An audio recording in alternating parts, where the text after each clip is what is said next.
sehatnya Bu? Alhamdulillah. Alhamdulillah. Gimana kabar Ibu? Alhamdulillah ada kerja sehat. Ibu, saya mohon maaf mengganggu waktu Ibu. Di sini saya akan mencoba untuk mewawancarai Ibu ya tentang kasus-kasus yang ada di sekolah. Ya, silakan. Ya, Apabila saya bisa bantu, ya, terima kasih sudah membantu, sudah mau meluangkan waktu ya Bu ya. Nah, di sini Ibu, bagaimana Ibu dapat mengidentifikasi kasus-kasus tuh ya yang merupakan dilema ITK atau rujukan moral?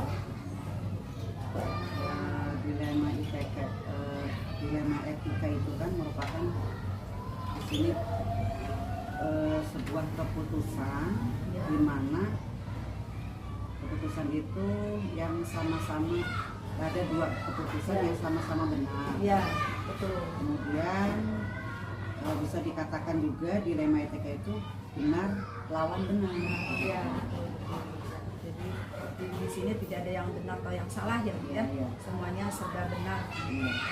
Kita selesaikan ya Bu ya. Oke, Ibu. Sedangkan kalau yang ada yang moral itu ada. Ada juga. Nah, kalau bujukan moral itu dua keputusan di mana salah satunya itu benar, salah satunya Ya, salah. Jadi salah ya artinya, Bu ya. benar lawan Dan salah. salah berarti pertentangan ya Bu ya Pertentangan, iya. antara benar dan salah Iya, ya. betul. Jadi itu ya Bu ya yang harus mengidentifikasi kasus-kasusnya. Iya. Terus Ibu, bagaimana Ibu menjalankan pengambilan keputusan di sekolah ya Bu ya? Terutama untuk kasus-kasus di mana ada dua kepentingan yang sama-sama benar dan mengandung nilai-nilai kebajikan. Bagaimana itu Bu? Oh iya.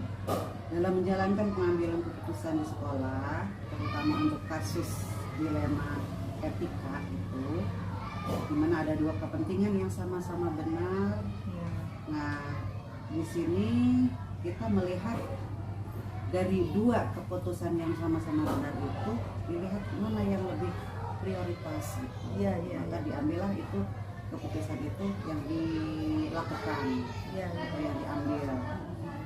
jadi kita harus melakukan yang benar-benar yang diprioritaskan ya Bu ya, Iya, iya, betul. yang terjadi pada saat itu Iya. sesuai dengan nilai yang kebajikan itu ya Bu Iya, ya. betul. Yang nilai kebajikan itu ada kasih sayang, cinta kasih, Iya, betul. dan lain sebagainya itu ya Bu ya. Kemudian juga itu bisa pertama ada kecenderungan dengan pada prinsip. Prinsip Ya, ya itu ada prinsipnya itu melakukan demi kebaikan orang banyak, kemudian juga menjunjung tinggi prinsip-prinsip atau nilai-nilai yang ada dalam diri kita sendiri, kemudian melakukan apa yang kita harapkan orang lain akan lakukan kepada diri kita. Betul, bagus. Sekarang langkah apa saja yang Ibu lakukan selama ini dalam mengatasi kasus-kasus tersebut? Oh iya, langkah-langkahnya di sini agak banyak Bu ya. Ya, Karena memang itu sesuai dengan prosedurnya, itu ada 9 langkah. Pertama, kita harus mengenali bahwa ada nilai-nilai yang saling bertentangan dalam situasi ini. Kemudian juga menentukan siapa yang terlibat dalam kasus tersebut, situasi tersebut. Setelah itu, kita mengumpulkan fakta-fakta yang relevan dengan situasi yang terjadi. Dan yang keempat, pengujian benar atau salah. Di situ pengujian itu meliputi beberapa, pertama uji legal, uji yang sesuai dengan prosedur artinya ya. Kemudian uji regulasi atau yang sesuai dengan standar profesional. Kemudian uji intuisi, dan yang keempat uji halaman depan koran, dan uji panutan atau idola. Kemudian yang langkah yang kelima yaitu pengujian paradigma benar lawan benar. ya. Nah, di situ yang benar lawan benar itu ada 4 paradigmanya, yaitu antara individu lawan masyarakat, kemudian rasa keadilan lawan rasa kasihan, ya. kemudian kebenaran lawan kesetiaan, dan yang keempat jangka pendek lawan jangka panjang. Itu langkah 5 ya Bu ya. Ya. Nah, langkah yang keenamnya melakukan prinsip resolusi. Di sini dalam prinsip ini ada yang pertama berpikir berbasis hasil akhir, artinya berpikirnya itu nanti pas di akhir ada keputusannya. Ya. Kemudian ada berpikir berbasis peraturan, berarti sesuai dengan peraturan yang ada. Kemudian berpikir berbasis rasa peduli, jadi kita memutuskan sesuatu karena ada rasa peduli, rasa empati ya Bu ya pada. Kemudian yang langkah ketujuhnya investigasi opsi trilema, jadi artinya dengan kasus tersebut mungkin ada pihak-pihak yang terlibat, ya kita bisa melakukan investigasi. Kemudian baru langkah ke-8 buat keputusan mana yang akan diambil. Nah, langkah ke-9-nya lihat lagi keputusan dan direfleksikan. Itu Bu. Jadi langkah-langkah itu semua dijalankan ya Bu ya, sama Ibu ya. Nanti terakhir setelah itu baru buat keputusan mana nih yang lebih prioritas ya Bu ya.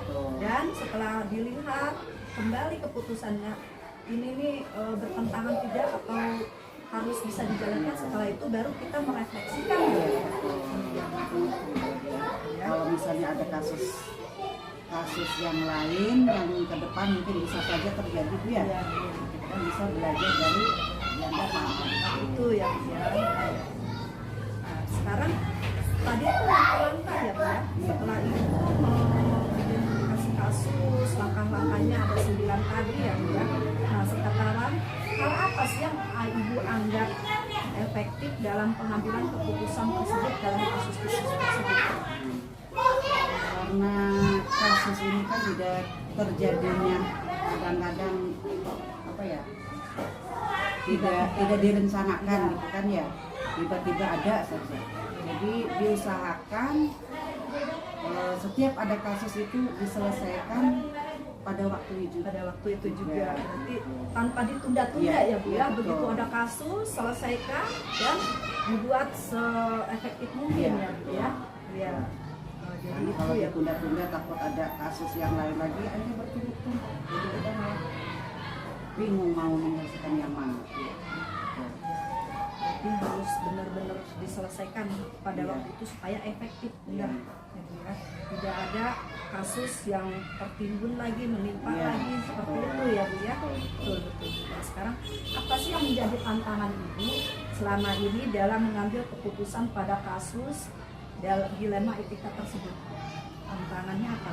Tantangannya karena kadang-kadang kasus itu tidak diduga-duga, akan terjadi kasus seperti ini. Tantangannya bagi saya pribadi sebagai pimpinan kan harus betul-betul bisa mengambil keputusan dengan cepat dan tepat sasaran, sehingga dengan keputusan tersebut tidak merugikan pihak-pihak yang terlibat dalam situasi tersebut ya. Jadi kita harus benar, tantangannya itu betul-betul membuat kita berpikir keras ya. Bagaimana supaya keputusan dan kasus-kasus tersebut harus cepat diselesaikan ya Bu ya. Karena memang kasus-kasus itu tidak direncanakan ya Bu ya. Begitu ada tiba-tiba, kita harus cepat, tepat dan efektif dalam mengambil keputusan ya. Nah, sekarang nih, apakah Ibu memiliki jadwal dalam membuat menyelesaikan kasus-kasus itu, ataukah ada kasus dilema etika Ibu langsung menyelesaikan di tempat, dan biasanya prosedur apa yang Ibu pakai selama ini? Karena kasus itu terjadinya juga tidak direncanakan, jadi saya tidak menggunakan jadwal. Jadi di mana ada kasus, yaitu berusaha diselesaikan dengan baik. Kemudian prosedur yang kita gunakan ya sesuai dengan langkah-langkah yang tadi itu. Pertama kita kenali dulu kasusnya apa, kemudian faktanya seperti apa, baru kita ambil keputusan sesuai dengan prosedur itu. Jadi memang setiap kasus itu namanya kasus ya Bu ya, itu pasti tidak direncanakan, kalau bisa mudah-mudahan tidak ada gitu Iya, ya Bu ya. betul. Tapi karena memang ini sebuah lembaga, sebuah institusi, jadi itu tuh kasus mungkin memang ada, makanya tidak terencana data. Yang penting dalam kasus itu kita mengambil keputusan harus tepat gitu ya Bu ya, tepat sasaran efektif. Nah, sekarang dalam mengambil keputusan-keputusan itu, apakah ada seseorang yang membantu Ibu dalam mengatasi kasus-kasus tersebut? Alhamdulillah ya, selama saya bertugas di sekolah ini memang banyak sekali kasus-kasus yang terjadi, dan untuk menyelesaikan kasus-kasus itu ada seseorang ya, terutama dewan guru itu yang memang sudah senior, kemudian juga bisa membantu menyelesaikan ini Kak. Saya mengadakan musyawarah gitu ya, musyawarah dulu bagaimana sebaiknya sehingga kasus ini bisa terselesaikan dengan baik, kemudian yang terlibat dalam kasus itu juga bisa menerima dengan baik. Akhirnya keputusan yang diambil pun alhamdulillah sesuai dengan tersebut. Memang ada seseorang yang membantu Iya. ya dalam penyelesaian, dan ini juga disesuaikan dengan kasusnya ya Bu ya. Iya, betul. Siapa seseorang yang akan membantu Ibu Iya. kasus-kasus tersebut, tidak semuanya terlibat, Iya, tapi iya. ada beberapa gitu. Ada beberapa ya. yang membantu sesuai dengan kasusnya. Iya, iya. Nah sekarang dari perbincangan kita tadi ya Bu ya, dari awal sampai akhir, apa yang Ibu petik dari perbincangan tadi tentang kasus dilema ITK itu Bu? Kesimpulannya apa?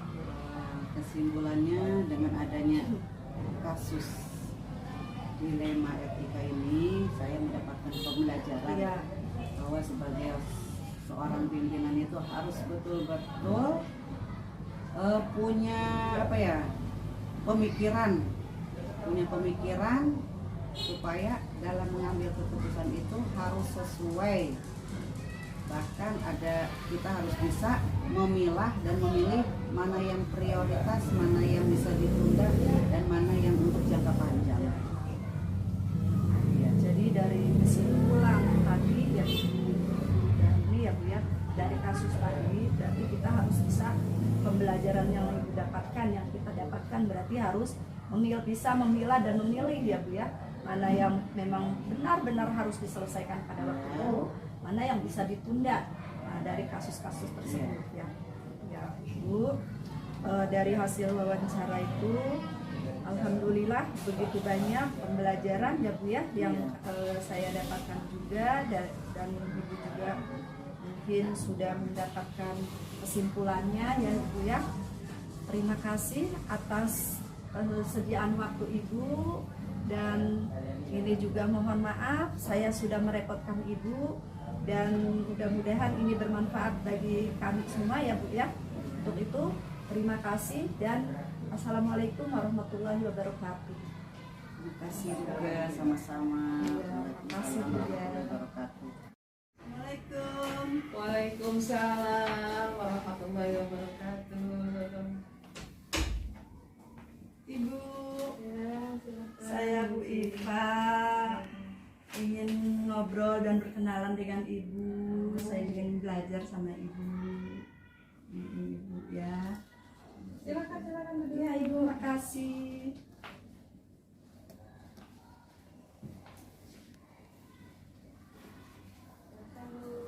Gimana Ibu kabarnya? Alhamdulillah Ya, sehat. sehat ya Bu ya. Ini namanya SD apa? Asin ya. SD Klewer. Udah lama di sini. Baru 2 minggu sih. Baru 2 minggu. Walaupun 2 minggu udah banyak pengalaman ya Bu ya, karena Ibu kan awalnya juga sebagai pemimpin pembelajaran di kelas ya Bu ya. Di sini kita kemarin udah janji ya Bu ya untuk ketemuan, dan saya juga sama Ibu mohon sharingnya Bu. Jadi saya itu ingin belajar dari Ibu tentang Belajar saya juga baru 2 minggu.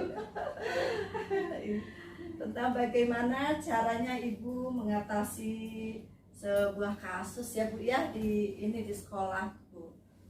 Yang ini Ibu asli tadi sini. Asli. Asli. Bapak kerja di mana Bu? Kalau Bapak di SDN Larasari.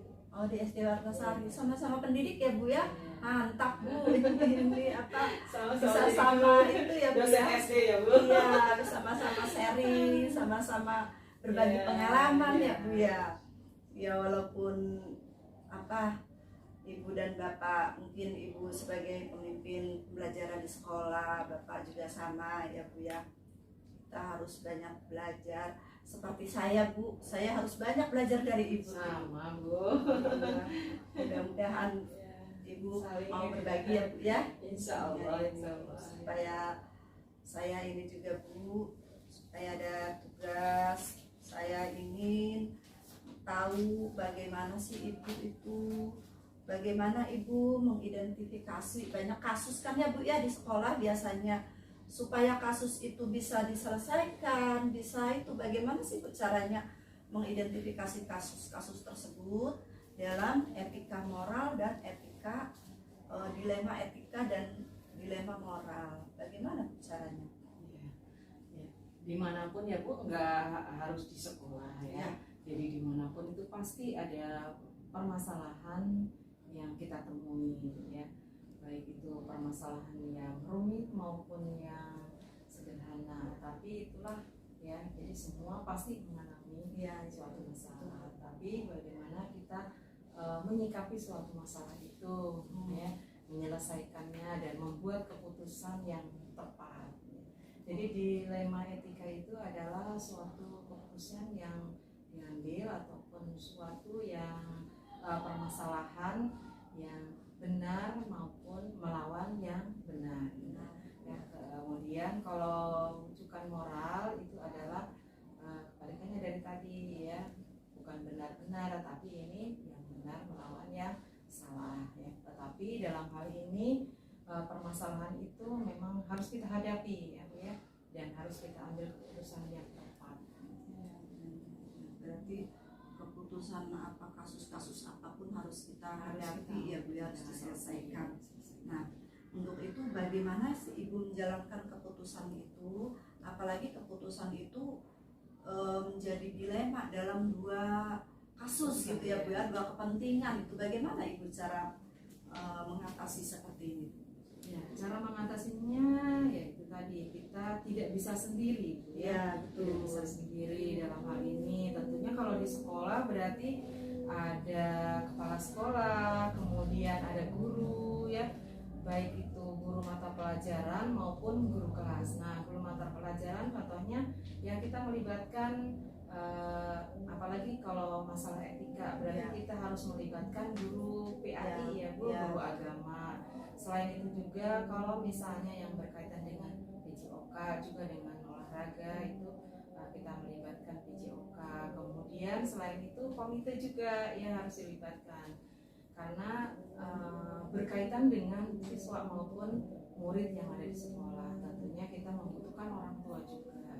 Jadi tadi kita butuh selain guru PAI, guru PJOK, kemudian komite juga ya, dan semua yang ada di sekolah tersebut termasuk guru ya, jadi semua dilibatkan dalam.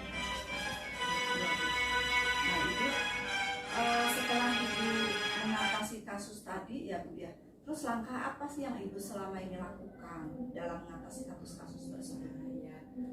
Langkah-langkah yang harus kita ambil karena tadi keputusan ini harus diambil dengan tepat ya Bu ya. Jadi kita harus mengevaluasi dulu apa sih masalahnya, kemudian siapa saja yang terlibat di dalam permasalahan tersebut. Kemudian juga kita harus melihat apa yang harus kita kerjakan ya, langkah apa saja yang harus kita kerjakan. Kemudian setelah kita mengetahui apa permasalahannya, kita cari fakta-faktanya, kemudian kita evaluasi juga, kemudian langkah apa yang tepat yang harus diselesaikan ya. Kemudian selain itu selain tadi masalahnya, kemudian kita refleksi setelah kita ambil keputusan, kita refleksi ya apa, kemudian tindak lanjutnya seperti apa. Jadi langkah-langkahnya seperti itu ya Bu ya, harus mengevaluasi, mengidentifikasi masalah dulu ya Bu ya. Nah dari hal-hal yang tadi untuk mengevaluasi segala itu ya Bu, hal apa sih Bu yang Ibu anggap efektif dalam menganalisa, dalam pengambilan keputusan dalam sebuah kasus tersebut? Supaya efektifnya apa, hal apa itu? Gini Bu ya, dalam mengambil keputusan itu kita harus mempertimbangkan banyak hal. Tentunya dalam mengambil keputusan ini juga kita juga jangan sampai setelah kita mengambil keputusan jangan sampai mengesampingkan yang lainnya. Ya. Jangan sampai merugikan salah satu pihak. Ya, jadi semuanya harus dirangkul dan diambil keputusan yang paling tepat. Tepat ya Bu ya. Ya ini ya, untuk mengambil langkah itu ya Bu ya, hal yang harus efektif yang harus dilakukan itu ya Bu ya, supaya efektif ya dalam penanganan itu harus cepat dan cepat ya Bu ya, tidak boleh ditunda-tunda. Baik Ibu, terus apa sih yang menjadi hambatan, menjadi tantangan bagi Ibu ya Bu ya dalam mengambil suatu keputusan tersebut tuh dalam sebuah kasus? Ya, dalam mengambil keputusan dalam mengambil suatu keputusan itu harus tepat dan cepat ya, apalagi masalah itu adalah masalah yang harus diselesaikan pada saat itu. Jadi kita harus mengambil sesuatu yang tepat dan cepat tentunya. Tadi tidak merugikan salah satu pihak. Ya, berarti semuanya sama-sama kita ini ya Bu ya, benar, semuanya benar, ini benar gitu ya Bu ya. Nah dari Ibu itu apakah dalam memutuskan sebuah pengambilan keputusan ya Bu ya dalam sebuah kasus, apa itu ada jadwalnya apa tidak tuh Bu bagi Ibu? Kalau yang membuat keputusan yang cepat dan tepat tadi itu misalnya ada suatu masalah, kan masalah itu tentunya tidak terjadwal ya, tidak terjadwal. Masa kita ada ini nanti mau ada seperti ini kan nggak mungkin ya Bu Haji ya. Pasti kalau masalah itu pastinya datang begitu tiba-tiba. Nah itu kan harus diambil keputusan secara cepat juga. Berarti tidak terjadwal kalau di dalam jadwalnya ya. Tapi kita harus mengambil keputusan yang tepat. Kalau misalnya ada masalah ya cepat diselesaikan. Gitu. Tentunya tadi melibatkan semua pihak. Tidak bisa kita mengambil keputusan secara sendiri. Walaupun memang pada kenyataannya seorang kepala sekolah itu harus mengambil keputusan yang tepat tadi, tetapi tidak mengesampingkan ataupun tidak istilahnya mengesampingkan yang lain tadi yang ada di sekolah ya, termasuk guru, kemudian staf juga yang ada di sekolah, kemudian komite juga ya, tentunya masyarakat ya. Semuanya ini ya ikut andil ya, semuanya ikut andil. Walaupun pada kenyataannya kepala sekolah lah yang bertanggung jawab dan mengambil keputusan ya seperti itu. Nah sekarang Bu, terus apakah ada seseorang ya Ibu ya yang membantu Ibu pada waktu Ibu itu mengambil sebuah keputusan itu? Apakah ada yang membantu Ibu? Ya tentunya ada ya Bu ya. Ya pastinya ada. Tidak bisa seorang kepala sekolah itu mengambil keputusan sendiri seperti tadi ya. Jadi melibatkan semua pihak juga, termasuk guru PAI juga ya, berkaitan sama etika ataupun moral yang ada di sekolah. Kemudian guru PJOK juga, kemudian guru-guru yang lain juga. Selain itu juga orang tua murid yang diketuai oleh komite sekolah. Komite sekolah itu kan berarti di dalamnya ada masyarakat sekitar, tentunya yang dari wali murid atau dari bapak dan ibu yang ada di sekolah ini, yang anaknya ada di sekolah ini. Jadi semuanya dilibatkan ya. Dan itu juga tergantung dari kasusnya ya Bu ya. Dari kasusnya. Nah, setelah kita ngobrol ya Bu ya dari awal sampai akhir tadi, Ibu sungguh luar biasa Bu. Terus dari obrolan-obrolan tadi pembicaraan kita itu ya Bu ya, apa sih kesimpulan dari semuanya itu Bu? Bagi apa sih yang pengambilan keputusan itu? Kesimpulannya apa gitu? Ya, jadi kesimpulan yang bisa diambil dari obrolan yang tadi ya, Ya. Bu Aziz ya. Jadi setiap apapun itu, setiap sekolah maupun dalam lingkungan keluarga maupun dalam lingkungan masyarakat pasti itu ada permasalahan. Ya, tentunya permasalahan ini adalah kita harus mengambil keputusan yang cepat dan tepat, yang tentunya ini melibatkan semua pihak. Ya, kalau di sekolah berarti kepala sekolah, guru, kemudian guru PAI tadi, guru PJOK juga, kemudian komite juga dilibatkan. Jadi apapun itu permasalahan, kita harus mengambil keputusan yang tepat, yang tidak merugikan salah satu pihak. Jadi semuanya dilibatkan dan mengambil keputusannya secara cepat dan Seperti itu ya Bu ya. Ya Bu ya. Jadi kesimpulannya harus kita dalam mengambil sebuah keputusan itu harus cepat, tepat, efektif ya Bu ya, dan disesuaikan juga dengan kasus-kasusnya, dan selanjutnya harus melibatkan beberapa ini ya Bu ya yang ada di lembaga tersebut.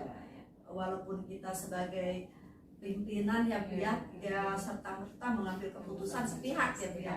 Jadi harus semuanya harus terlibat. semuanya dilibatkan. Iya.